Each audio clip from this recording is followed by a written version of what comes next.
네, 안녕하세요. 오늘 굿 인터넷 클럽 사회를 맡은 민용입니다. 오늘 귀한 시간 내주셔서 대단히 감사합니다. 그리고 여기 참석해주신 패널분들 그리고 시청해주신 시청자 여러분들 모두 반갑습니다. 오늘은 커머스의 새로운 패러다임인 라이브 커머스에 대해서 이야기를 나눠볼 예정입니다. 그래서 먼저 참석해주신 패널분들 오늘 이 대표님부터 간단한 자기소개 부탁드립니다.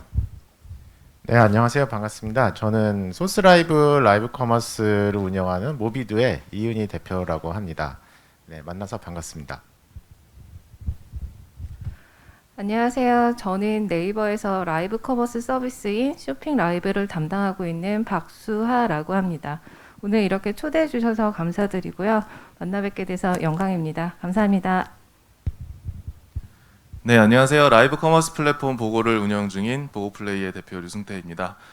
저도 오늘 초대해 주셔서 너무 감사드리고 잘 부탁드립니다. 감사합니다.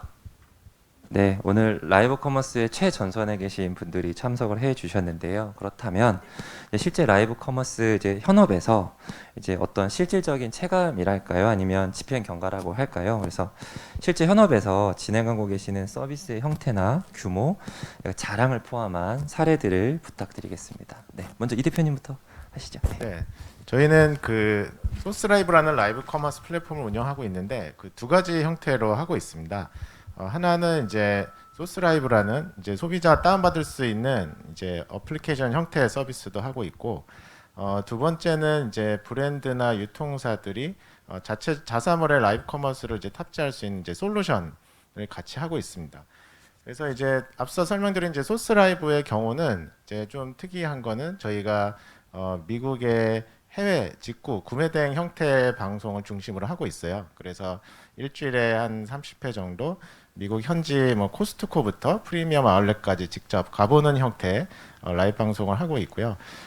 그리고 이제 저희가 작년 초부터 이제 B2B 중심의 이제 플랫폼을 하고 있어요. 그래서 저희가 뭐 롯데 백화점부터 SK 매직, 코카콜라, 이베이 코리아, 그리고 LF 다양한 이제 브랜드가 하는 이제 유통사의 라이브 커머스를 이제 이네이블링하는 역할을 하고 있습니다.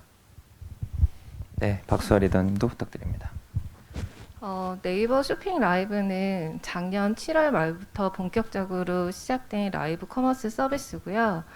가장 쇼핑 라이브에 대해서 설명을 드리면 네이버인 판매 플랫폼이 스마트 스토어 판매자면 별도의 장비 없이 원하는 곳에서 원하는 시간에 스마트폰으로 자유롭게 라이브를 송출할 수 있다는 게 가장 큰 차별점인 것 같습니다. 현재 규모를 그냥 간단하게 말씀을 드리면 1분기에 시청자 수가 170이 아니고 죄송합니다. 1.7억 뷰를 지금 넘어섰고요. 그 다음에 구매자 수는 170만 명이 지금 달성을 한 상태고 거래액도 전분기 대비 2배 이상 지금 높게 성장을 잘 하고 있습니다. 그래서 지금 이제 판매자들에게 도움이 잘 되고 있다라고 나름대로 저희가 이제 말씀을 드리고 있고, 재미있는 또 의미 있는 사례를 하나 말씀드리면 지금 코로나 때문에 모두가 힘든 상황이잖아요. 근데 저기 충남 예산의 이제 시골에서 조그만 옷가게를 이제 운영하시고 계시는 여사장님이 처음에는 라이브 진행하기가 너무너무 어려우셨대요. 근데 매일매일 라이브를 진행하시면서 6개월이 지난 현재는 라이브 매출만 1억 이상을 달성하고 계십니다. 이렇게 쇼핑 라이브가 소상공인들에게 계속 도움이 될 수 있는 서비스가 될 수 있도록 잘 만들어 가도록 하겠습니다. 감사합니다. 네, 류 대표님. 네. 네, 저희 같은 경우는 스타트업 시작한 지 이제 2019년 10월에 법인을 설립을 했어요. 그래서 그동안에는 그 시범 서비스 형태로 하다가 작년 한 8월부터 저희가 그 UX나 이런 부분을 전면적으로 업그레이드를 하면서 새롭게 서비스를 런칭을 했고요. 지금 런칭한 지 한 9개월 정도 되어 가는데 현재 기준으로 월 MAU가 한 30만 그리고 월 거래액이 한 50억 원 정도 이렇게 하고 있습니다. 그래서 아직 뭐 시작하는 단계 스타트업이지만 뭐 빠르게 저희는 라이브 커머스 업계에서는 좀 성장하고 있다라고 생각을 하고요. 그리고 다른 이제 라이브 커머스 쪽 분들과는 저희는 좀 다르게 조금 더 소비자 중심적인 접근을 많이 하고 있습니다. 그래서 뭐 저희는 약간 저희가 조금 더 직접 뭐 방송이나 상품이나 이런 거에 조금 더 관여해서 소비자들한테 최상의 좋은 이제 상품과 이제 방송의 조건들을 보여주는 것을 조금 더 높은 목표로 지향을 하고 있습니다. 네, 그 자랑을 부탁드렸는데 자랑을 많이 안 해주셔서 이 겸손함을 느낄 수 있었습니다. 네, 실제로 이제 현업에 계신 분들의 이야기를 들어보니까 라이브 커머스가 이제 어떻게 활성화가 되고 또 이제 뭐 발전이 되고 있는지를 잘 알 수 있었습니다. 그래서 여기 계신 패널분들한테 좀 궁금한 게 있는데요. 바로 이제 기존에 있는 홈쇼핑이라든지 기존 라이브 커머스와 아니 기존에 있는 커머셜 커머스하고 이제 라이브 커머스가 무엇이 다른가가 좀 궁금한데요. 그래서 홈쇼핑 기업들도 지금 라이브 커머스 시장에 뛰어들고 있는 실정입니다. 그래서 과연 무엇이 다른가? 어떤 부분이 라이브 커머스가 도드라지는 부분이고 또 소비자에게 어떤 부분이 매력적인 어필을 하는지에 대해서 간단히 설명을 부탁드리겠습니다. 이번에는 유승태 대표님부터 한번 말씀해 주시면 감사하겠습니다. 네, 저희가 이 라이브 커머스 업계에서 약간 좀 다른 시각을 많이 가지고 있는 편이라서 제가 이게 뭐 그냥 이제 저의 생각이라고 좀 생각하고 들어주시면 좋을 것 같습니다. 저희는 근본적으로는 TV 홈쇼핑과 라이브 커머스가 근본적으로 다르지는 않다라고 생각을 하고요.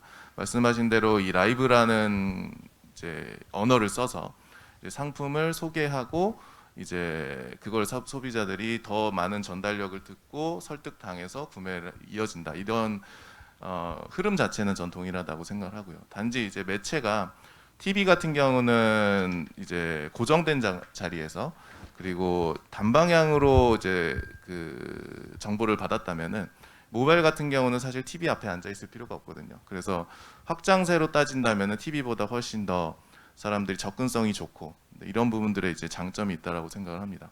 두 번째로는 TV는 아까 말씀드린 것처럼 단방향이었다면 이제 모바일은 양방향이 되기 때문에 훨씬 더 많은 다양한 인터랙션과 정보가 조금 더 투명하게 전달될 수 있다라는 거. 왜냐하면 이제 한 사람이 얘기하는 걸 듣는 게 아니라 여러 사람이 그 정보를 평가하고 있기 때문에 더 투명한 정보들이 이 쇼핑계에서 이제 오고 간다라는 게 장점이지만 반대로 단점이기도 하죠. 그 부분에 대해서는. 그래서 TV 홈쇼핑 그래서 어쨌든 왜 이 파급력이 있느냐에 대해서 여쭤보신다면은 아까 말씀드린 것처럼 훨씬 더 많은 소비층들이 다양하게 장소와 때와 장소를 가리지 않고 소비할 수 있기 때문에 더 빠른 파급력을 가지고 성장하고 있지 않나 이렇게 생각이 듭니다. 네, 그러면 이제 시간의 제약이 없고 또 공간의 제약이 없고 또 원하는 정보에 대한 공유가 자유롭다. 뭐 이렇게 정리할 수 있을까요? 네네. 네, 박수아 리더님도 한번 부탁드립니다. 네, 아까 저희 서비스 말씀드리면서 한번 드렸던 말씀인데 라이브 커머스는 사실 스마트폰만 있으면 별도의 전문 장비라든지 장소라든지 그런 제한이 없이 자유롭게 송출할 수 있다라는 게 가장 큰 TV 홈쇼핑하고의 차이점인 것 같고요. 그리고 또 이제 그런 규제 그 차별이 없기 때문에 산지에 계시는 생산자님 뭐 어떤 로드샵 사장님 그리고 글로벌 브랜드까지 모두가 참여할 수 있는 오픈 플랫폼이라는 게 가장 큰 차이점인 것 같습니다. 그리고 이제 앞서 대표님께서 말씀을 주셨지만 양방향으로 소통을 할 수가 있기 때문에 기존의 온라인에서 이미지와 텍스트로 수구되던 그런 정보에서 소비자들이 궁금했던 부분들을 해결하지 못했던 지점들이 있어요. 근데 그게 온라인으로 실시간 소통을 하고 채팅으로 라이브를 진행을 하면서 해결됐던 부분들이 있어서 그게 가장 큰 차별점이자 장점이라고 생각하고 있습니다. 그러면 이제 기존 홈쇼핑에 비해서는 유통에 대한 구간이 좀 짧아졌고 또 이제 상품 공급자와 소비자의 어떤 그런 커뮤니케이션의 네. 어떤 길이가 좀 짧아져서 네네. 소통에 좀 확장이 되었다. 네. 뭐 이런 부분들을 정리할 수 있겠죠? 네, 이 대표님도 부탁드리겠습니다. 네, 그 라이브 커머스가 주는 이제 경험으로 보면은 저희가 이제 소스 라이브 슬로건에도 있듯이 가보는 이제 쇼핑을 할 수가 있는 게 이제 소비자 경험의 큰 차이라고 생각합니다. 그래서 저희가 뭐 동대문에 새벽에 가보시면 이제 왕홍들이 라이브 방송 하는 걸 볼 수가 있잖아요. 그렇게 이제 중국에서 동대문에 가지 않고도 실제 간 것과 같은 경험을 주듯이 이 가보다라는 경험을 주는 게 이제 라이브 커머스 이제 핵심 경험 중에 하나라 생각을 합니다. 그리고 이제 두 번째는 홈쇼핑과 다르게 이제 앞서 두 분께서도 말씀하셨지만 이제 양방향 커뮤니케이션이 되기 때문에 고객이 원하는 개인화나 추천, 큐레이션을 할 수가 있습니다. 근데 이런 개인화나 추천이 하나의 방송에 참여함으로써 내가 주목을 받는 개인화도 되지만 홈쇼핑과 다르게 정확히 누가 시청하고 있고 누가 여기서 상품을 클릭했고 누가 어떤 방송을 좋아하는지에 대한 데이터를 쌓을 수가 있습니다. 그래서 그런 면에서 홈쇼핑과 다르게 이제 진정한 의미의 개인화나 추천, 큐레이션을 할 수 있는 확장성이 있는 게 이제 차이점이라고 볼 수가 있겠습니다. 그리고 이제 세 번째로는 이제 앞서 말씀하셨듯이 이제 모바일로 촬영을 하면 되기 때문에 뭐 백화점, 아울렛뿐만 아니라 뭐 동대문이나 뭐 해변가, 야외, 뭐 심지어 해외까지 장소의 제약이 없기 때문에 이런 이제 가보다의 경험을 극대화할 수 있는 게 홈쇼핑과의 큰 차이점이라고 생각합니다. 이 대표님 말씀은 이제 고객 경험의 확장, 그다음에 데이터를 통한 어떤 그런 운영에 대한 어떤 뭐 전략의 확장, 그다음에 마지막으로는 이제 어떤 공간의 확장 이런 것들이 기존 홈쇼핑과의 차이가 있을 수 있다라고 이제 말씀을 해주신 것 같고, 네 그러면 이제 다음으로 넘어가서요. 라이브 커머스를 그러니까 이야기를 하면 이제 빼놓을 수가 없는 게 인플루언서에 대한 이야기인 것 같아요. 그래서 사람인 거고 이제 상품의 판매자에게 영향력이 이제 클 때 성공한 프로젝트가 될 확률이 높은 게 사실인 거죠. 인플루언서들이 잘 해서 그런 고객들에게 어떤 만족들을 주시면 또 신뢰를 주면 그렇다는 성공의 그 확률이 높아질 것 같고, 근데 이 부분은 반대로 인플루언서의 의존도가 높아지는 게 그럼 맞는가라는 부분에 좀 의문이 들기도 합니다. 그래서 인플루언서와 라이브 커머스와의 관계 또 발전 방향에 대해서 패널 분들의 이야기를 들어보고 싶습니다. 이 대표님부터 좀 부탁드리겠습니다. 네, 그 물건을 잘 파는 사람이 이제 대우를 받는 거는 이제 비단 라이브 커머스뿐만 아니라 정말 옛날부터 잘 파는 사람이 대우도 받고 판매자도 이제 그런 분을 이용해서 많이 판매를 일으키고 서로 이제 윈윈하는 구조였다 보기 때문에 이제 물건을 잘 파는 인플루언서들이 대우를 받고 의존을 받는 거는 어쩔 수 없이 가는 현상인 것 같습니다. 이제 다만 이제 판매자 입장에서도 이제 다양한 인플루언서를 활용한 이제 판매를 진행을 하게 될 텐데요.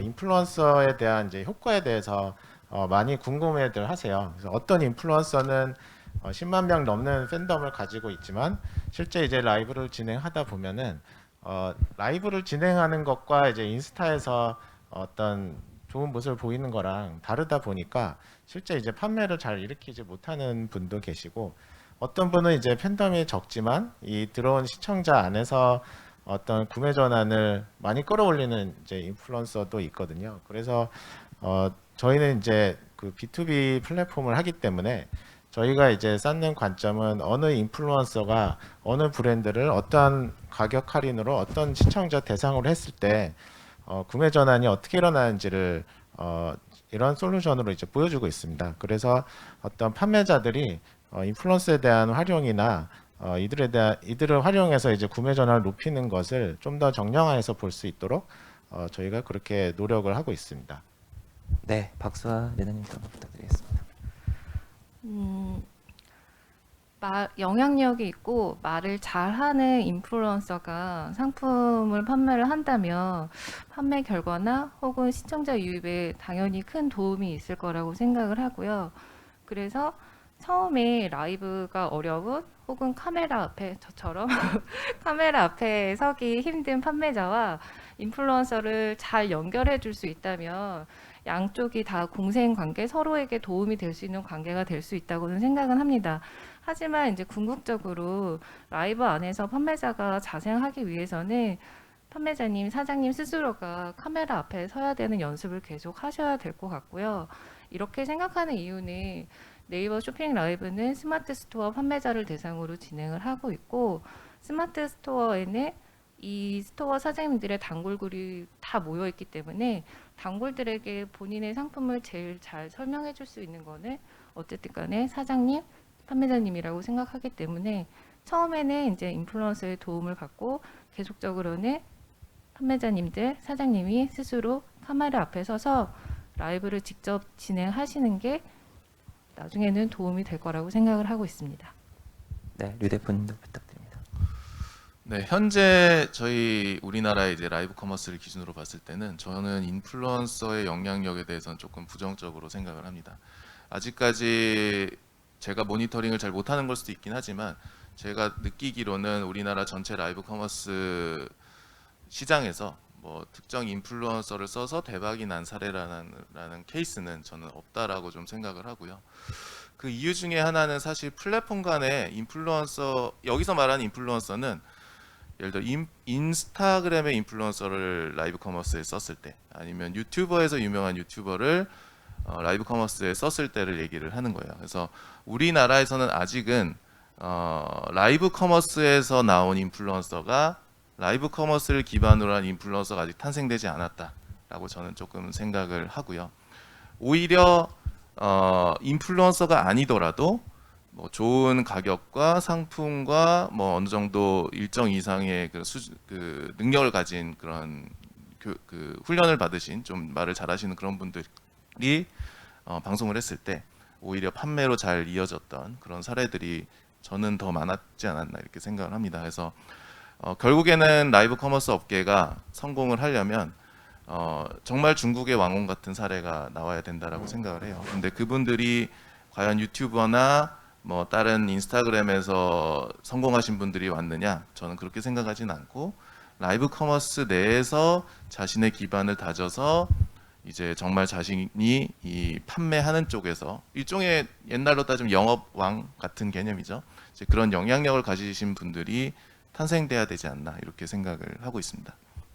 네, 그럼 세 분 말씀을 정리해 보면은 이제 인플루언서가 뭐 도움이 될 수도 있고 도움이 안 될 수도 있는데, 근데 이제 그 타 플랫폼에서의 이제 유명한 활동을 열심히 한 인플루언서들이 반드시 이런 라이브 커머스의 매출에 이렇게 연계가 되는 것은 아니다. 그래서 오히려 이제 라이브 커머스에서의 스타, 라이브 커머스에서의 인플루언서들이 좀 발굴될 필요성이 있고, 또 한편으로는 이런 상품에 대해서 잘 이해하고 또 이것을 잘 설명할 수 있는 분들이 결국에는 더 많은 매출액을 발생시킬 수 있다라는 점으로 정리가 될 수 있을 것 같습니다. 이제 박수아 리더님께 한번 여쭤보고 싶은데요.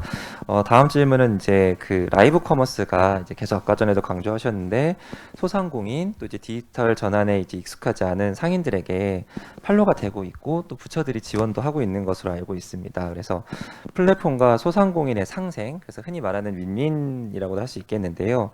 라이브 커머스에서 이 소상공인과의 상생 측면을 이제 살려나가기 위해서는 이제 어떤 방안을 좀 마련하고 계신지, 또 어떤 아이템들이 라이브 커머스에서 시너지를 내고 있는지에 대해서 이제 네이버 사례를 좀 중심으로 좀 말씀해 주시면 감사하겠습니다. 이 라이브 영상 제작을 하는 거는 소상공인이나 브랜드나 모두 다 같이 어려운 일입니다, 사실은. 그래서 저희는 소상공인들이 좀 더 쉽게 라이브를 시작을 하고 그리고 스스로 계속 라이브를 만들어 갈 수 있도록 지금 쇼핑 라이브 전용 스튜디오를 제공을 하고 있고요. 그리고 판매자들의 단계별로 교육을 진행을 하고 있어요. 처음에 라이브 시작할 때는 뭐가 필요한지, 준비해야 될 것은 또 무엇인지, 그리고 나아가서 어떻게 하면 말을 잘할지, 말을 잘할 때 상품은 어떻게 설명하는 게 도움이 될지, 식품 카테고리, 뷰티 카테고리, 카테고리별로 다 이제 내용들이 틀리기 때문에 다 건 바이 건으로 교육을 진행을 해서 판매자님들이 좀 더 편하게 라이브를 진행할 수 있도록 지원을 해드리고 있고요.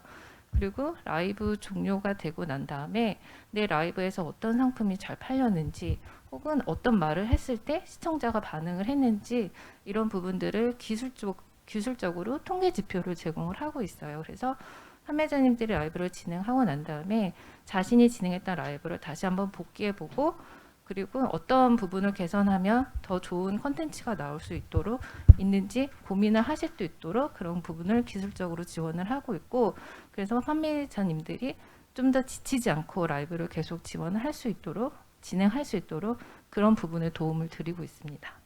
그러면 이제 정리를 다시 한번 해보면, 이제 소상공인 분들이 이제 라이브 커머스에 진입할 수 있도록 이제 어떤 기술 지원도 해주시고, 또 이제 어떤 장소나 이런 유형성에 대한 부분들도 제공을 해주시는 부분이고, 또 이제 기획부터 판매하고 또 그걸 다시 이렇게 피드백할 수 있는 이제 전 주기를 이렇게 지원해 주신다는 말씀이신 거잖아요. 그래서 그러면 좀 하나 더 추가로 질문을 드리면, 그럼 이제 그런 차이점들이 있으실 거 아니에요. 그러니까는 소상공인 분들도 진짜 잘 적응하시는 분들이 있고 좀 잘 적응하지 적응하지 못하시는 분들이 있는데 아까 전에 짧게 말씀해 주신 것 같은데 이렇게 잘 못하시다가 그 적응을 잘 하셔가지고 매출액을 아주 많이 내셨다는 분에 대해 사례가 좀 드라마틱한 것 같아서 좀 더 자세하게 말씀해 주시면 어떨까요? 그 충남 시골에 계시는 옷가게 사장님도 지금 참 잘 팔고 계시고요. 그리고 마장동에서 한우를 판매하시던 사장님도 계셨어요. 근데 그분도 처음에 라이브를 진행할 때 오프라인으로 원래 이제 소고기 가게를 하시던 분이었는데 이제 오프라인 코로나 때문에 장사가 이제 힘들어지시니까 온라인으로 좀 더 집중을 해야겠다 하시면서 라이브를 만나게 되셔서 라이브를 진행하셨는데 처음에는 발굴부터 시작하셨어요. 라이브에서 고기 이제 뜯으시고 하는데 그게 이제 소비자가 재밌다 이런 반응을 받게 된 거예요. 그래서 매일 그분도 일주일에 한 두세 번씩 계속 라이브를 진행하시면서 지금은 오프라인 매출보다 온라인 매출이 더 넘어섰고요. 얼마 전에는 이런 말씀드려도 될지 모르겠는데 가게도 이전하셨다고 하십니다. 그래서 드리고 싶은 말씀은 라이브가 처음에 시작하기는 어렵지만 그 두려움을 좀 깨치시고 계속 진행하시다 보면 좋은 결과가 있을 거라고 말씀을 드리고 싶고요. 그래서 계속적으로 도전을 한번 해보셨으면 좋겠다라는 말씀을 드리고 싶습니다. 네, 좋은 말씀 잘 들었습니다. 이번에는 이제 류 대표님하고 이 대표님한테 좀 여쭤볼 건데요. 보고하고 소스라이브가 이제는 라이브 커머스 시장에서는 이제 언급을 안 하면 안 되는 아주 슈퍼스타로 지금 성장을 하고 있는 회사들이라고 알고 있습니다. 그래서 시장에서 아주 빅뱅을 만들고 계시는데요. 이제 앞서 언급한 것처럼 이제 이 라이브 커머스 시장은 굉장히 커질 거고 지금도 커지고 있고요. 또 패션 플랫폼 등에서도 시작을 하고 있고 또 지금 기존에 있던 커머스 기업들도 진출을 해서 뭐 활동을 하고 있고 또 홈쇼핑도 전담 부서를 만들어서 경쟁이 생각보다 빠르게 심각해지고 있는 것 같아요. 그래서 이런 시장에서 이제 흔히 이제 코어 타겟이라고 불리는 이제 MZ 세대를 포함해서 이제 소비자들에게 주요 타겟인 소비자들에게 선택받기 위한 필살기 같은 게 있으신지 그리고 어떤 필살기가 필요하신지에 대한 말씀도 부탁드리겠습니다. 예, 이 대표님부터 한번 부탁드릴까요? 네, 그 말씀하신 대로 라이브 커머스 시장이 되게 심화되고 있고 정말 많은 서비스들이 생겨나고 있고 많은 이제 브랜드들도 라이브 커머스 도입을 하고 있습니다. 근데 이제 저희가 이제 B2B를 하는 관점의 이제 큰 이유는 많은 이제 심지어 요즘은 이제 유통사들도 오프라인으로 시작한 유통사들은 이제 네이버와 쿠팡 같은 큰 온라인 유통 플랫폼을 활용을 하면서 또 매출을 같이 키워나가는데요.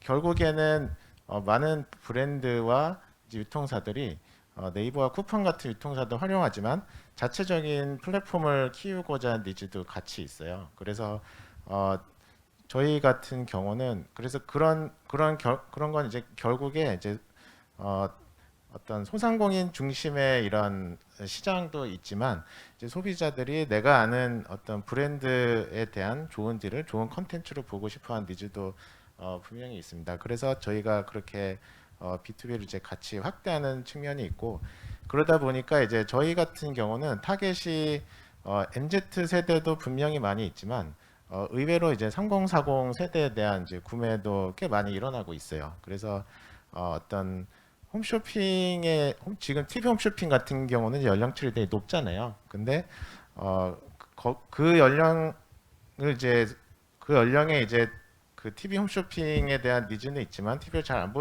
보는 이제 시청자의 니즈가 좀 내려온 것도 있는 것 같습니다. 그래서 이제 소비자로 보면은 3040이 생각보다 많고 구매 전환율도 오히려 MZ세보다 이제 높은 거를 볼 수가 있고요. 그리고 이제 카테고리 같은 경우도 저희의 이제 가정은 이제 어떤 크리에이터와 소통이 중요한 어떤 패션과 뷰티 분야가 아무래도 제일 잘 팔리지 않을까 했는데 물론 이제 그런 부분도 이제 상위에 있지만 먹는 거라든지 이제 가전이라든지 이런 것도 굉장히 많은 이제 구매율을 보이고 있거든요. 그래서 저희는 이제 서비스 관점에서 어떤 MZ 세대 혹은 3040을 딱 타겟팅해서 보는 것보다는 이제 아까 설명드린 대로 어떤 그 이게 단순히 연령층의 문제가 아니라 어떤 어떤 소비자가 어떤 상황에서 어떤 컨텐츠를 어느 상품을 좋아할지의 경우는 다 다르기 때문에 저희는 이제 아까 말씀드린 이제 B2B 관점에서도 그런 브랜드나 유통사들이 본인들이 타겟하는 고객을 어떻게 마케팅을 하고 어떻게 컨텐츠 시청을 끌어들일지에 대한 노하우를 쌓아 나갈 수 있게 그런 걸 이제 솔루션으로 제공하는 관점으로 하고 있습니다. 그리고 이제 소스라이브 같은 경우는 저희가 이제 직접 하는 서비스로 이제 해외 직구, 해외 구매 대행을 타겟팅하고 있어요. 그거 같은 경우는 저희 메인 타겟이 이제 30대 중반 여성 그리고 이제 프리미엄을 이제 선호하는 그런 고객이 이제 주요 타겟이고 그거 같은 경우는 저희가 이제 많이 마케팅을 하지 않았음에도 불구하고 점점 이제 컨텐츠가 생기고 고객과 소통하면서 이제 팬덤이 쌓이고 있는 것을 볼 수가 있습니다. 그래서 그 부분도 저희가 그런 그 해외 형태의 방송도 더 확대하려고 노력을 하고 있습니다. 네, 그럼 추가적으로 좀 하나 질문을 드릴 거는 이제 보통 저희가 이제 라이브 커머스라고 하면 이제 B2C 영역을 이제 생각을 하는데 이제 방금 대표님께서는 B2B 영역도 굉장히 큰 시장이다라고 이제 말씀을 해주셨어요. 그러면 물론 이제 소스라이브의 경험으로 한정질 수도 있지만 이제 지금 B2B 시장의 어떤 이렇게 성장 속도나 또는 B2C 시장의 성장 속도 중에서 뭐 어디가 조금 더 폭발적인 성장을 보여주고 있을까요? 저희가 볼 때는 어떤 라이브 커머스의 B2B 시장 혹은 이제 라이브 커머스 시장이 이제 있는 개념보다는 저희가 접근하는 방향은 이제 기존의 커머스가 이제 이미지 기반에서 컨텐츠 기반으로 트랜스포메이션을 하고 있다고 보고 있어요. 그래서 결국 컨텐츠가 고객의 재방문을 높여주고 구매 전환을 높여주기 때문에 브랜드 유통사를 다 아울러서 커머스의 방향이 그렇게 가고 있다 생각을 하거든요. 그런 면에서 봤을 때는 이제 기존의 B2C 서비스로 잘 하고 있던 플레이어도 당연히 이제 라이브 컨텐츠 중심으로 갈 수밖에 없고 어떤 이제 저희가 이제 타겟팅하고 있는 큰 고객사들도 이제 다 이제 컨텐츠 기반으로 가고 있기 때문에 어떤 시장의 제한이 없이 모든 커머스가 다 그렇게 옮겨가고 있다라고 보고 있고 더 나아가서는 이제 커머스뿐만 아니라 뭐 저희가 하고 있는 커머스랑 좀 연관될 수 있는 박람회라든지 이런 다양한 유즈 케이스들도 시장으로 형성이 되고 있다 보고 있습니다. 네, 류승태 대표님도 부탁드립니다. 네, 그 동영상 콘텐츠라고 해서 사실 이제 MZ 세대가 소비한다. 요 시대는 한 몇 년 전에서 이제 한정이 된 것 같아요. 그래서 저희 아버지도 굉장히 유튜브를 많이 보시고, 그리고 실제 뭐 통계 데이터 봐도 그런 한 5, 60대 층들의 이제 동영상 소비 그 시간이 굉장히 많이 늘어났는데, 그래서 저희는 타겟을 뭐 저희도 메인 코어 타겟은 있지만. 전체적으로는 장기적으로 봤을 때는 유튜브처럼 전체 연령을 커버할 수 있는 이제 타겟으로 이제 갈 수 있을 거다라고 우선 1차적으로는 생각을 합니다. 그 안에서 이제 저희가 가지고 있는 뭐 강점 같은 경우는 저희는 어쨌든 회사 설립은 2019년에 했지만 사내벤처 형태로 해서 2018년부터 라이브 커머스를 집중을 해왔었어요.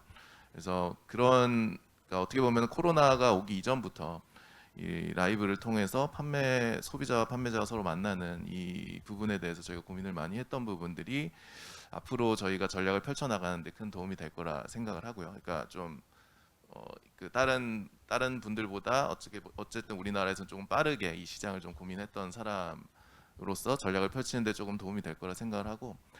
두 번째로는 저희의 이제 처음 이 프로젝트를 시작할 때 모토가 즐거운 쇼핑 공간을 만들자입니다. 그래서 쇼핑이라는 행위를 저희는 놀이의 하나의 행위라고 정의를 하고 접근을 해요. 그래서 우선은 뭐 저희가 오프라인에서도 보시면은 뭐 롯데월드나 에버랜드 같은 데도 있지만 굉장히 많은 쇼핑몰들이 엄청나게 많이 있거든요. 거기에 뭐 단순히 물건만 사러 가느냐? 그렇지 않고 구경하러, 아이쇼핑하러, 친구 만나러, 뭐 커피 마시러 뭐 이렇게 놀러 가는 공간이 되어 있는 거죠. 그래서 저희는 약간 그런 쇼핑으로 놀 수 있는 공간을 지향을 하고 있습니다. 근데 왜 이 얘기를 드리냐면 말씀하신 대로 라이브 커머스 업계에 굉장히 많은 큰 기업들이 진입을 하고 계세요. 근데 저는 오히려 또 한편으로 다행이라고 생각하는 거는 큰 기업들은 이미 너무 많은 거를 가지고 있기 때문에 뭐 옆에 계시니까 네이버 같은 경우는 놀거리가 사실 너무 많죠. 예, 너무 꼭 쇼핑으로 놀지 않아도 다른 걸로도 놀거리가 많거든요. 그래서 저희는 쇼핑으로 놀 수 있는 거리들에 조금 더 집중함으로써 다른 이제 조금 더 큰 기업들, 더 많은 것들을 가진 큰 기업들보다 조금 더 쇼핑만으로는 좀 더 재미있는 공간을 저희가 만들어갈 수 있지 않을까 이렇게 저희가 생각을 하고 있습니다. 네, 그러면 말씀 잘 들었는데 또 추가적인 질문으로 시청자분들이 질문을 해주셨는데요.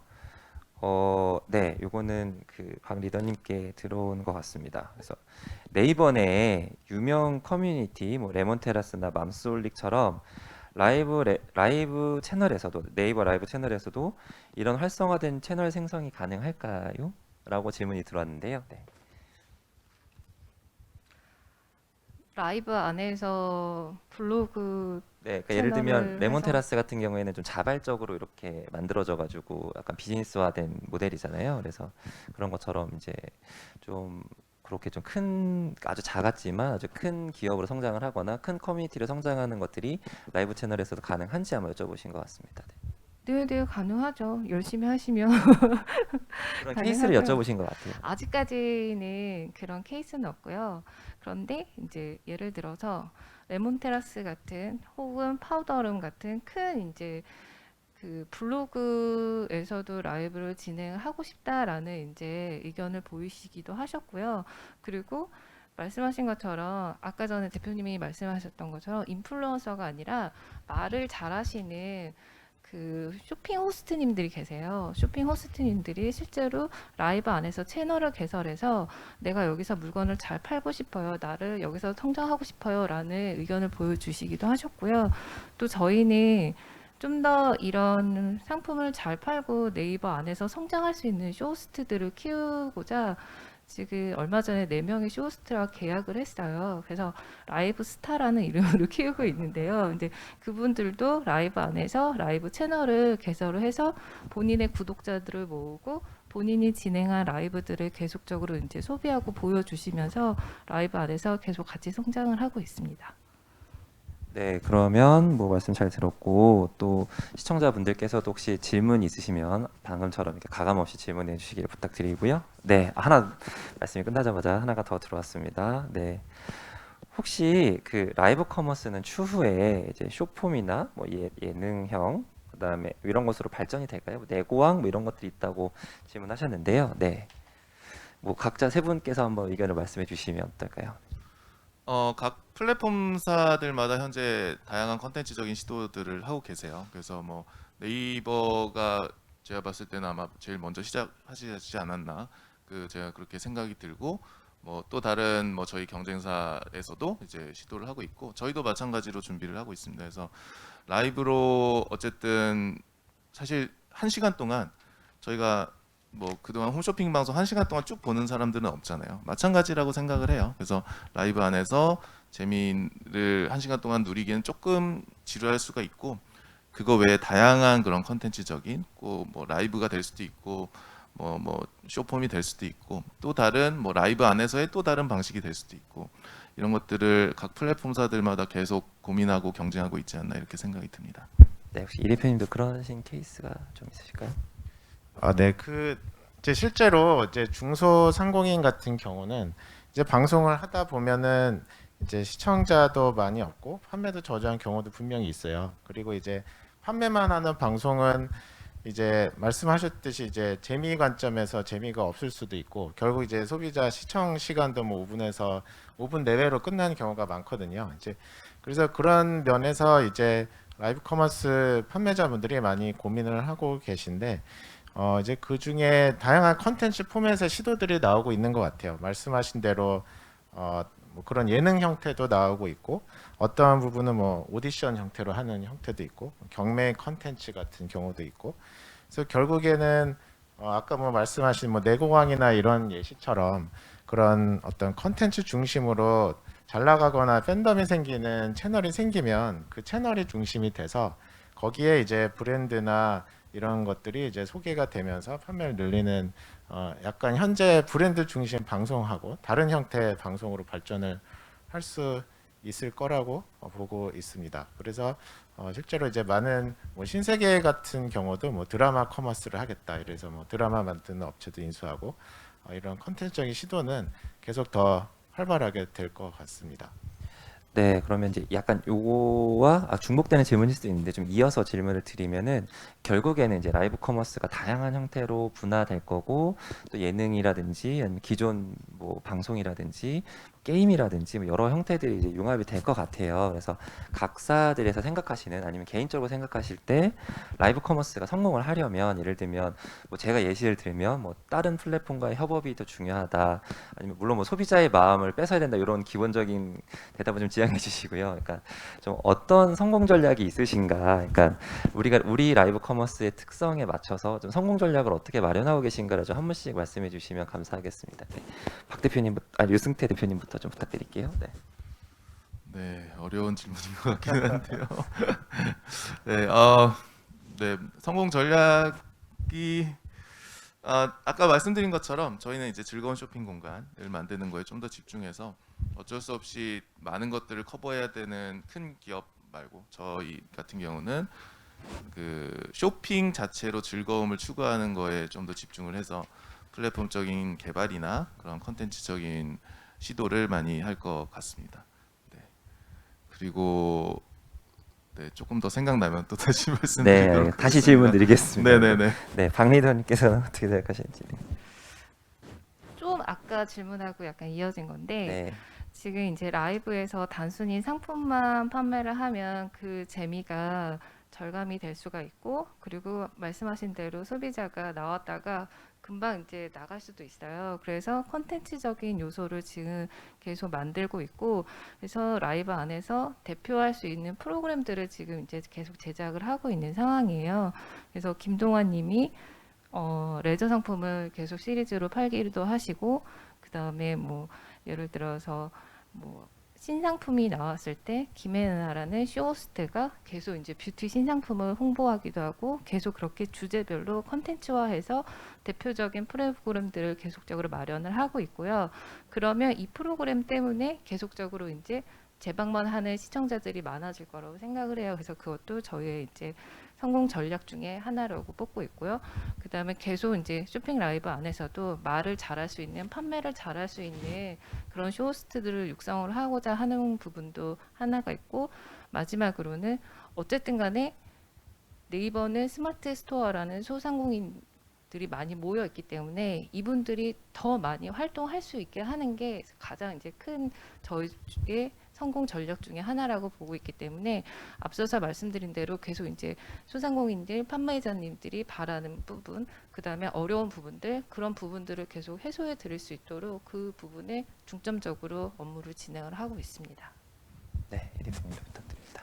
네, 저희가 볼 때 이제 라이브 커머스의 성공 요소는 많은 것 같지만 이제 그 중에 핵심 두 가지는 컨텐츠와 마케팅인 것 같아요. 그래서 컨텐츠적인 관점으로 보면은 저희 뭐 고객사의 예시를 들면 뭐 롯데 백화점 같은 경우도 처음에는 본사 차원의 라이브 방송을 했어요. 매일 만나는 백화점 핫딜 해서 매일 저녁 7시에 본점에서 어떤 회사 차원에서 준비하는 컨텐츠와 상품을 가지고 하다가 현재는 이제 각 뭐 지방의 브랜드 매니저, 샵 매니저가 언제든지 켜서 할 수 있는 구조로 이제 확대가 되면서 컨텐츠도 되게 다양화해지고 소비자의 반응도 좋아지고 있거든요. 그래서 이런 컨텐츠도 이제 플랫폼 관점에서 그 기존에 너무 이제 회사 차원에서 뭔가 준비하는 것보다는 이제 다양하게 내려서 많은 시도가 이루어질수록 하는 게 되게 중요한 전략인 것 같고, 저희도 이제 소스라이브가 그런 다양한 형태의 컨텐츠 포맷이나 여러 가지 형태의 컨텐츠들이 시도될 수 있는 이제 기술적인 이제 이네이블링을 하는 게 이제 저희의 역할이라 생각합니다.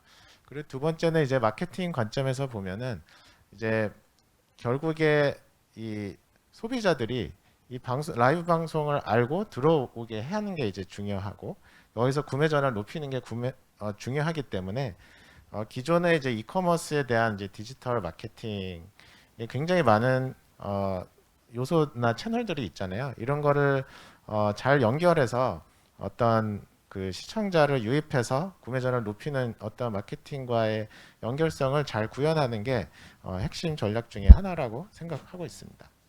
네, 좋은 말씀 감사합니다. 그리고 요거는 이제 예정이 없는 질문이라서 혹시 대답이 곤란하시면 이제 안 하셔도 되는데, 어쨌든 이제 홈쇼핑이라고 하는 우리가 기존에 알고 있는 레가시 미디어에서의 홈쇼핑은 굉장히 많은 규제를 이제 받고 있습니다. 그리고 뭐 취급 품목이라든지 아니면 어떤 뭐 사실관계에 대한 허위 적시 같은 게 좀 금지가 돼 있고 이런 것들이 있습니다. 근데 라이브 커머스는 아직까지는 이제 그런 규제 영역에 들어와 있지 않기 때문에 좀 더 자유롭게 다양한 상품을 취급하고 또 말씀을 해주실 수가 있는데, 어찌됐든 뭐 이제 허위 사실이라든지 과장 광고라든지 이런 거에 대한 우려들이 반드시 있는 건 사실인 것 같아요. 그래서 그런 부분들을 이제 언론에서도 많이 걱정을 하고 있는데, 그럼 각 사에서는 이제 이런 것들, 이런 부정적인 우려들을 좀 이렇게 감소하기 위해서 좀 어떤 노력들을 하고 계신지가 좀 궁금합니다. 그래서 뭐 교육이라든지 이런 걸 하실 거 많이 같은데 그런 사례들에 대해서 좀 말씀해 주시면 감사하겠습니다. 네, 박 대표님. 네. 예, 유 네. 대표님부터. 네, 죄송합니다. 네, 저희 같은 경우는 사실 컨텐츠 운영 방식이 100% 저희 자체 운영하는 방식을 활용을 하고 있어요. 그래서 사실 저희는 현재는 저희도 처음에는 이제 등록하시는 분들이 다 방송할 수 있도록 그렇게 해드렸었는데, 약간 그런 방송하는 저희는 조금 더 소비자 중심이다 보니까 소비자들이 봤을 때 더 좋은 신뢰도 있는 상품, 또 더 좋은 양질의 컨텐츠를 저희는 전달해 드리고자 저희가 직접 관여하는 방식으로 현재는 운영을 바꿨습니다. 그래서 저희는 약간 저희를 큐레이팅 라이브 커머스라고 이렇게 조금 정의를 하고 있어요. 그래서 그런 면에서는 저희는 저희와 직접 관계가 있으신 분들이 방송을 하고, 저희가 사전에 방송 뭐 초반부터 끝까지 저희가 이제 케어를 하기 때문에 그런 이제 방송 실수나 그런 잘못된 정보가 나가는 거는 이제 저희는 사전에 거의 방지가 된다라고 생각을 합니다. 그래서 그런 부분, 그런 식으로 저희는 조금 챙기고 있다라고 말씀드릴 수 그럼 있습니다. 모니터링을 먼저 하고서 이제 입점을 허락해 주시는 시스템이신가요? 그렇죠. 예, 상품 자체가 지금 저희 소비자들한테 팔아도 될 만한 상품이냐, 이게 시장에서 문제가 없었던 상품인지를 저희가 먼저 모니터링을 좀 합니다. 네, 그럼 박 리더님께서는 네이버는 어떻게 하고 있으실까요? 지금 네이버 같은 경우는 작년에 이제 라이브를 처음 시작할 때 1차적으로 라이브에서 이게 실시간으로 모니터링을 다 할 수가 없기 때문에 일단은 저희가 스마트 스토어의 판매자 등급이라는 게 있어요. 그래서 파워 등급 이상인 판매자만 라이브를 진행할 수 있도록 송출 권한을 제어를 했어요. 이렇게 파워 등급으로 제한을 했던 거는 어쨌든 스마트 스토어 안에서 이 스마트 스토어가 판매자님한테 중요한 채널이라고 인식된 분들이기 때문에 라이브를 진행할 때 불건전하거나 혹은 위험성이 있는 콘텐츠를 올리지 않을 거다라는 이제 저희 나름대로의 기준이었고요. 그리고 그럼에도 불구하고 혹은 뭐 음원을 사용하거나 뭔가 라이브에서 진행하면 안 되는 상품들이 나오거나 그런 부분들을 좀 관리를 하기 위해서 계속적으로 신고 절차를 운영을 하고 있고, 라이브를 보다가 소비자가 이 영상은 나쁜 영상이야 이렇게 판단할 때 신고할 수가 있어서 저희가 보고 바로 제재 조치를 취하고 있고요. 만약에 이런 저희 정책에 위반했을 경우에는 2번 이상 위반했을 경우에는 아예 라이브 권한을 다 제어하는 그런 이제 규제를 지금 진행을 하고 있고, 그럼에도 불구하고 계속적으로 문제가 발생하거나 그런 부분들을 사전에 차단하기 위해서 가장 이제 라이브에서 문제가 많이 발생하는 콘텐츠들을 한 10개 정도를 뽑아서 그거를 영상으로 만들어서 실시간으로 소비자와 혹은 또 이제 판매자한테 계속적으로 보여주고 있어요. 그래서 이런 부분들은 진행하시면 안 된다라는 걸 지속적으로 강조를 해서 보여주고 있기 때문에 현재까지는 문제는 없이 진행이 잘 되고 있고 앞으로도 이런 활동들은 계속적으로 진행할 예정입니다. 네, 이 대표님. 네, 홈쇼핑과 라이브 커머스가 홈쇼핑과 비슷한 이제 규제가 필요한 거 아니냐는 거는 저는 이거 규제들이 되기에는 아직은 너무 이르고 약간 포맷이 다른 것 같아요. 이제 홈쇼핑 같은 경우는 TV를 보다가 이제 우연히 보게 되는 어떤 공적인 매체가 강하고 그렇기 때문에 원하지 않는 사람도 이렇게 채널을 돌려가면서 볼 수 있기 때문에 당연히 이제 규제가 필요하지만 저희 라이브 커머스는 인터넷 기반이고 회원 가입을 해서 약관을 동의해서 보는 것이고 그런 이제 시청자 유입하기 위한 이제 많은 마케팅이나 이런 게 수반되기 때문에 전혀 이제 공적인 역할이 좀 다르다고 생각을 합니다. 그리고 이제 두 번째는 이제 말씀하셨지만 홈쇼핑은 이제 그 일방적으로 보여주는 걸 볼 수밖에 없지만 이제 라이브 커머스는 양방향이 되고 일부 여기서 시청자들이 불편해하거나 이 제품의 어떤 설명과 다른 부분에 있어서는 충분히 이걸 이야기할 수 있고 신고도 할 수 있고 그런 것들이 이제 신고가 올라오면 이제 처리를 할 수 있기 때문에 그런 형태로 가면 되지 않을까 생각하고 있습니다. 네, 혹시 그러면 이제 그 입점하고 계시거나 아니면 이런 분들한테 교육 같은 것도 좀 하고 계신가요? 그래서 저희는 그 입점에 대한 교육보다는 이제 그 크리에이터 분들하고 이제 교육을 하고 판매자와 이제 크리에이터가 방송 전에 이런 미팅이나 이런 걸 통해서 판매자분들은 과장 광고 이런 걸 하면 되고 안 되고 명확히 알고 계세요. 그래서 그런 거를 이제 크리에이터한테 충분히 전달을 해서 그런 거는 사전으로 교육 차원에서 하고 있습니다. 그러면 혹시 이 새 회사에서는 이제 법적인 문제가 혹시 터졌을 때 그런 법무적인 서비스를 지원한다든가 이런 걸 하고 계시거나 또는 계획 같은 게 좀 있으실까요? 아니면 어떨까요? 괜한 걸 여쭤봤나요? 네. 지금은 이제 현재는 말씀드린 대로 이제 방송을 보다가 신고를 하거나 혹은 이제 불편한 점에 대해서는 이제 바로 이제 채팅을 통해서 하거나 혹은 이제 뭐 금치거래든지 이런 욕설 같은 걸 쓰지 못하게 기술적으로 막거나 그런 요소로 지금 접근하고 있습니다. 혹시 다른 사례는 없으실까요? 네. 네, 저희 같은 경우는 말씀드린 것처럼 저희가 다 직접 케어를 하기 때문에 저희 자체 CS를 운영을 하고 있고요. 그래서 그런 방송적인 거든 상품적인 거든 뭐 CS 건이 발생을 하면 이제 불만 사항이 발생하면 저희 쪽에 직접 다 연락을 주시면 저희는 다 처리를 해드리고 있습니다. 네, 혹시 네이버는 어떻게 뭐 고객보호센터에서 네, 그 신고 절차에 대해서 그래서 라이브는 실시간으로 모니터링 되고 있고 말씀드린 것처럼 기술적으로 저희도 채팅이라든 이런 거는 자동화로 다 걸러내고 있는 부분이고요. 그리고 뭐 음원이라든지 그다음에 아까 말씀드린 채팅, 동영상 혹은 영상에서 안 좋은 영상, 약간 살색이 많이 보인다거나 그런 영상이 보일 경우에 자동적으로 영상에서 걸러낼 수 있는 부분까지도 기술적으로 계속 개발 만들어가고 있습니다. 네, 제가 이 질문을 드린 이유는 그 이제 아까 이 대표님께서도 말씀을 하셨지만 그 라이브 커머스를 규제해야 되는 거 아니냐라고 하는 논의들이 이제 각계에서 좀 일어나고 있습니다. 왜냐하면 이제 규제 중심으로 해야 안전한 뭐 유통 거래 질서를 확립할 수 있다라고 하는 이제 일부의 의견들도 있기 때문에 그래서 홈쇼핑만큼은 아니더라도 어느 정도는 법이라든지 아니면 규제 기관에서 이것들을 수범해서 해야 되는 것이 아니냐라고 하는 의견들이 꽤 있긴 한데요. 근데 그럼에도 불구하고 지금 이제 말씀을 들어보신 것처럼 기술적으로도 또 정책적으로도 이제 잘 이렇게 운영을 하고 있다. 그래서 문제가 발생하더라도 잘 대응하고 또 그것들을 이제 완화시킬 수 있는 정책들이 있기 때문에 굳이 이제 그런 규제 정책을 만들 필요가 있을까에 대한 의문은 들고 있습니다. 그래서 오히려 홈쇼핑 사업자들의 규제를 라이브 커머스만큼 낮추는 노력이나 연구가 좀 필요하지 않는가라는 생각에서 질문을 드렸고요.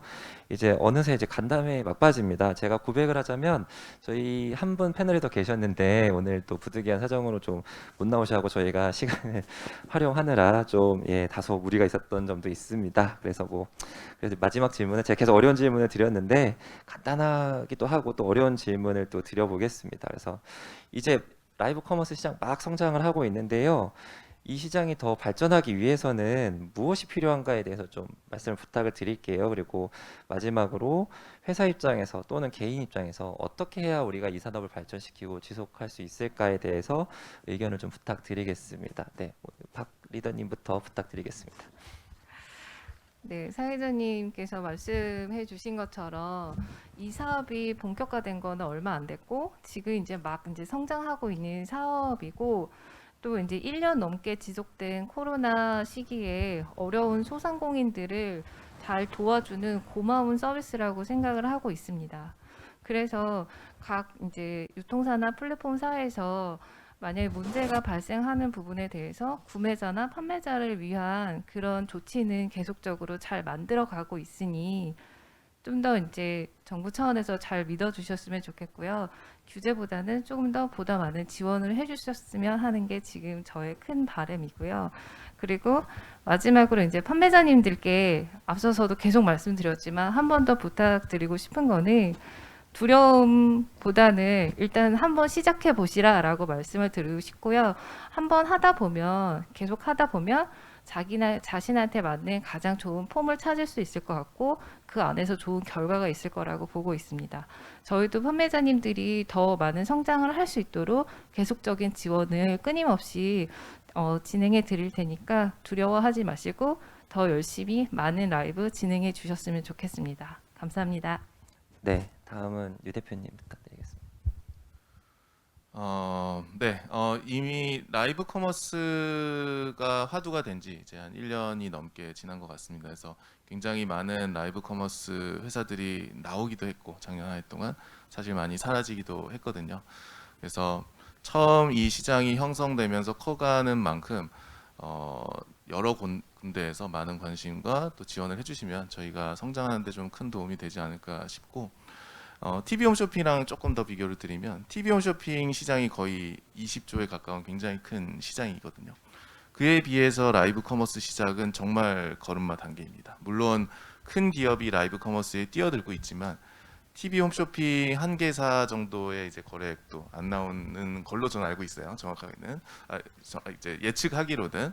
그래서 아직은 저희가 갈 길이 굉장히 멀고 아주 또 빠르게 성장해야 되는 영역이라고 생각합니다. 그래서 많은 분들이 라이브 커머스 자체에 또 분명 여기에 즐거운 쇼핑 경험들이 많이 발굴해야 되는 게 많다라고 생각하거든요. 그래서 그 부분들 많이 관심을 가져주시면 성장하는 데 도움이 되지 않을까 생각을 합니다. 감사합니다. 네, 이 대표님도 부탁드리겠습니다. 네, 그 말씀하신 대로 이제 라이브 커머스가 전체 이커머스에서 차지하는 비율이 한 2% 내외라고 하더라고요. 그래서 아직 보면 되게 초기 시장인데 이제 앞서 말씀하셨듯이 정말 이제 코로나 시대에 온라인 쇼핑 시장은 점점 커지고 있고 고객의 선택은 어려워지고 있고 그다음에 말씀하신 대로 이제 쇼핑의 즐거움을 또 추구하고 있고 그런 이제 여러 가지로 봤을 때는 시장은 이제 커질 수밖에 없을 거라고 생각을 합니다. 그러나 이제 예를 들면 저희가 유튜브라는 큰 플랫폼에서 누구나 유튜브를 하면 성공할 수 있는 게 아니듯이 많은 꾸준한 노력을 판매자분들도 많은 꾸준한 노력을 해야 그 소비자와 팬덤을 쌓아나가고 그렇게 할 수 있다 생각을 합니다. 그래서 지금 보면은 이제 많은 판매자분들이 라이브 커머스 하면 잘 팔릴 거야라고 기대했지만 한두 번 해보고 잘 안 돼서 실망하시는 분들도 있지만 이제 결국에 이제 유튜브와 같이 이제 그런 노력이 지속적인 노력이 필요할 것 같고요. 그리고 이제 결국 저희는 이제 회사 입장에서는 결국 라이브 커머스는 이제 컨텐츠를 기반으로 이제 브랜드와 고객을 연결하는 플랫폼이다라고 생각을 하거든요.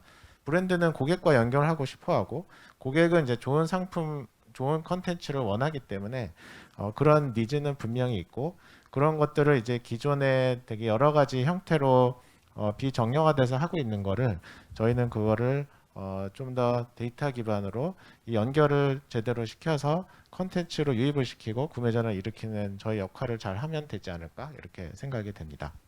네, 그 세 분 말씀을 뭐 간략하게 제 나름대로 정의를 해보면 결국에는 이 라이브 커머스는 이제 소비자와 그다음에 이제 그 판매자 이제를 연결하는 어떤 아주 가장 최전선에 있는 그 플랫폼이라고 생각을 하고 물론 비록 지금 시작은 작지만 끝은 창대할 거라는 기대를 하고 있습니다. 왜냐하면 유튜브가 처음 시작했을 때를 반추해 보면 이게 될까 싶었는데 지금은 세계 최고의 어떤 온라인 유통 플랫폼이 되겠죠. 그래서 그런 것처럼 이제 라이브 커머스도 많은 잠재력이 있다라는 좀 생각이 들고요. 근데 저는 이제 끝낼 수 있는 좋은 기회라고 생각해서 마지막 질문을 드렸는데 그 시청자분들께서 질문 3가지를 주셨어요. 그래서 그걸 한번 질문을 드려보겠습니다. 좀 간단한 질문인데 한국과 중국 라이브 커머스의 차이나 비교를 좀 한번 부탁을 해주셨어요. 어떻게 좀 비교할 수 있을까요? 네.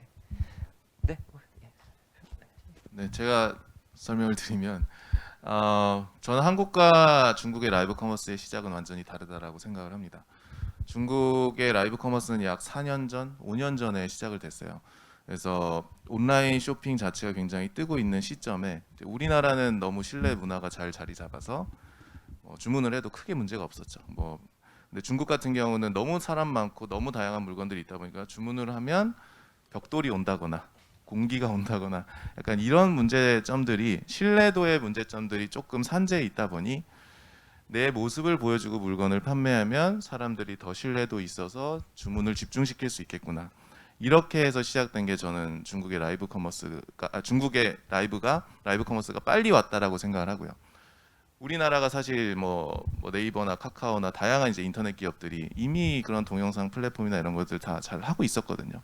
그럼에도 불구하고 느리게 우리나라는 터치했던 이유가 산업적으로 봤을 때는 라이브 커머스를 사실은 안 해도 온라인 쇼핑으로 엄청나게 빠르게 성장을 하고 있었던 거죠. 그래서 중국보다는 느리게 시작을 했고 그러다 이제 시작을 할까 말까 고민하는 그 순간에 이제 코로나라는 사태가 좀 더 터지면서 훨씬 더 많은 기업들이 빠르게 진입을 하지 않았나 이렇게 생각을 합니다. 네, 혹시 이 대표님도 추가적으로 설명해 주시면 되겠을까요? 네, 저도 되게 비슷한 의견인데요. 이제 중국은 왕홍 중심의 라이브 커머스, 왕홍이 성공할 수밖에 없었던 이유는 중국에서는 너무 많은 브랜드와 상품 어떤 걸 믿고 살지 모르기 때문에 내가 믿는 어떤 사람을 중심으로 이렇게 해온 반면에 이제 우리나라는 이제 어떤 내가 소비를 하고 좀 잘 아는 브랜드, 그게 꼭 크던 작던 내가 잘 아는 어떤 판매자의 제품을 하는 형태로 돼서 그러다 보니까 우리나라 같은 경우는 어느 하나의 판매자가 혼자 잘해서 한다기보다는 그게 어떤 판매자와 어떤 브랜드의 핏이 잘 맞는 게 중요하다 생각합니다. 그래서 그런 큰 그 말씀하신 대로 보고 대표님 말씀하신 대로 저는 신뢰 기반이 큰 차이점인 것 같습니다. 네, 혹시 리더님께서는 다른 질문 드릴까요? 네, 다른 질문 하나 드리겠습니다. 그 시청자분께서 질문 주신 건데요. 도전 라이브 활성화 방안이 혹시 있으신지 여쭤봤습니다. 네. 근데 있는데요. 제가 이 자리에서 지금 오픈할 수 있는 상황은 아니라서요.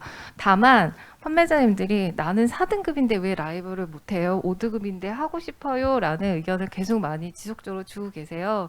그래서 저희가 아직 라이브가 1년 정도, 1년이 채 안 됐지만 지금 이제 판매자분들이 라이브를 더 많이 진행할 수 있도록 권한을 확대하는 부분을 일단 1차적으로 검토를 하고 있고 그래서 저희 나름대로는 판매자 어쨌든 신뢰할 수 있는 판매자로 이제 선정을 해서 라이브를 더 많이 진행할 수 있도록 사실은 어제 권한 확대가 1차 진행이 됐고요.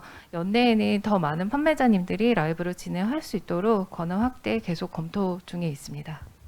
네, 그리고 이제 마지막 질문입니다. 그 시청자분께서 해주신 건데 판매자 입장에서 이제 구매 전환율을 올리는 팁 같은 걸 혹시 말씀해 주실 수 있으실까요? 이렇게 했는데 있으신가요? 저희부터 그냥 저희 어쨌든 시스템이 연동되어 있다 보니까 스마트 스토어는 스토어 단골을 모집할 수가 있게 되어 있어요. 그래서 나는 이 스토어에 소식 받기를 할래, 신상품 소식을 받을래 하면 소식 받기를 하고 나는 이 스토어를 찜해놓고 자주 찾아가고 싶어 그러면 찜할 수가 있어요. 그렇게 이제 단골 고객들을 많이 스토어가 모아놨었는데 라이브를 진행할 때는 내 스토어에 소식 받기를 한 고객들한테 자동 알림이 나가게끔 저희가 연동을 해놨어요. 그래서 단골을 많이 모을수록 라이브를 진행할 때 시청자를 많이 모을 수가 있고요. 그리고 라이브 특가라는 기능을 만들어놔서 라이브 진행할 때 조금 더 할인해 줄게 이런 거를 잘 보여줄 수 있다면 판매하는데 라이브로 상품을 소구하고 알려줄 수 있는데 더 도움이 될 수 있을 거라고 봅니다. 네, 혹시 다른 분들은 또 팁이나 의견이 있으신가요? 네, 사실 저도 비슷한 의견인데 결국에는 내 고객, 내 회원을 만드는 게 구매 전환을 높이기 위한 핵심인 것 같습니다.